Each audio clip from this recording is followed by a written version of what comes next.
Wala umanong namomonitor ang Armed Forces of the Philippines na banta sa seguridad sa kauna-unahang State of the Nation address ni Pangulong Duterte. Sa kabila nito ay magde-deploy pa rin ang AFP ng mga tauhan para sa seguridad sa loob at labas ng batasang pambansa. Nagbabalik si Waywaya Macal.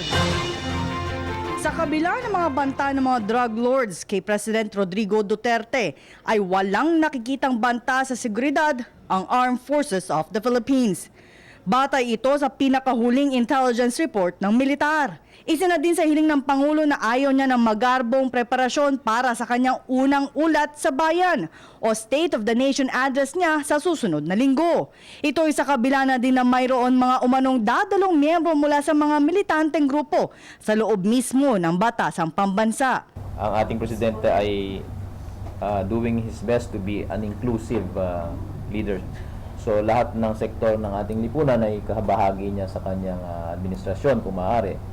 So tulad nga po ng natanong kanina kung may banta ba ngayong gagawing SONA, ang sagot po namin dyan ay sa kasalukuyan wala po tayong nakikitang malaking banta.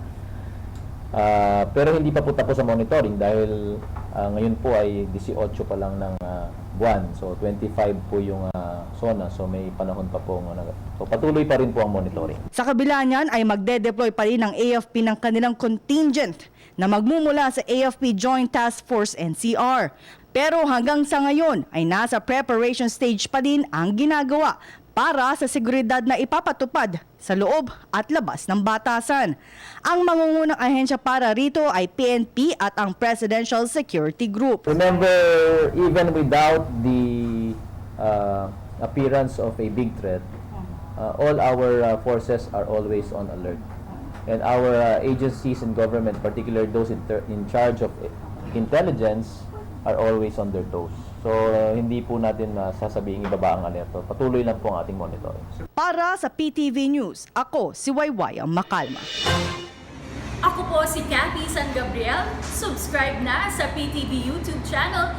I-click lang po ang subscribe button.